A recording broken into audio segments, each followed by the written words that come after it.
Hi, my name is Steve Hubert, and today I'm going to be interviewing students and faculty at Troy University about their thoughts on the Luigi Mangione case and the United States healthcare system.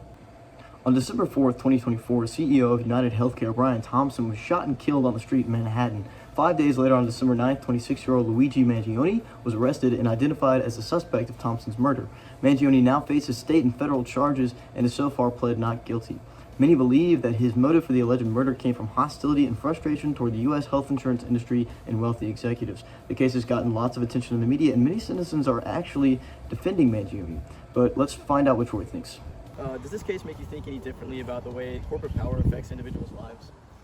Yeah, I think that this case is a great example of why certain industries should not be privatized. There are institutions in the United States that I think are too important for people's own safety to be made into, to be given to private corporations. I think that, the purpose of a corporation is to seek profit. And when it comes to the health and safety of Americans, I think that is unwise. Absolutely. The case has gained a lot of attention from the public and the media, and many people are actually supporting and defending Luigi Mangione and what seems to be a premeditated act of violence against the CEO. Do you think it's odd or slightly inappropriate that people are defending him after the alleged murder? I'll say that people on a large scale are somewhat predictable, and so that's why I think that it's you can't really blame the people for feeling the way that they do. As large corporations and as the government, you have a responsibility to think about what the needs of the people are and what the wants of the people are, and if you neglect it for too long, then this is the kind of thing that happens. Absolutely. Thank you, Brandon. The Mangione case has sparked discussion about frustrations with the American healthcare system. What are your feelings about healthcare accessibility and fairness in the U.S.? I think especially in the past 20 to 40 years, the American healthcare system has progressively become more and more predatory and tried to focus more on corporate profits instead of actually insuring individuals. It's about a bottom line and not about actual healthcare. Absolutely. Mangione has accumulated a lot of supporters and people defending him and his alleged actions in the murder of Brian Thompson. Do you think it's odd or inappropriate that he's gained a lot of support from the public and the media?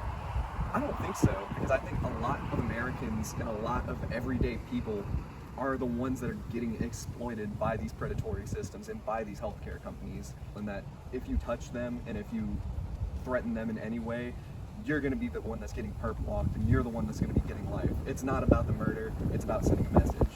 Awesome. Thank you, Joel. The Mangione case has sparked discussion about frustrations with the American healthcare system. What are your feelings about healthcare accessibility and fairness in the U.S.?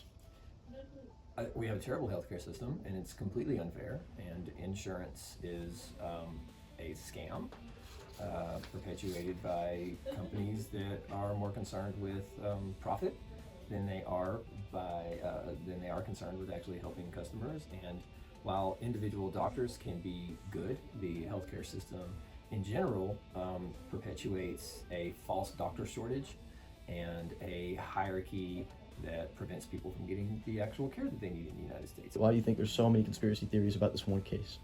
I think that we live in a modern world of conspiracy theory ideation. I think people love conspiracy theories. They feed off of them. I think that the line between fiction and reality is blurred for most people living in the modern world. And I think pretty much anything that happens is going to get spun into a conspiracy theory. And again, I think that this says a lot about humans and their tendencies towards fantasy and extreme thought and conspiratorial thinking. I just don't think that this is the best attention that we can put on the medical field. Well, as we saw in those interviews, students and faculty at Troy University by no means do condone extreme acts of violence or the murder of Brian Thompson, but they certainly understand citizens' frustration with the United States health insurance industry and the healthcare system as a whole. Many people are feeling that their voice is not being heard and feel rather hopeless about the situation and that they can't access the healthcare that they deserve. The question is now, how do we make these voices heard without extreme acts of violence and protest like this? Thank you for watching.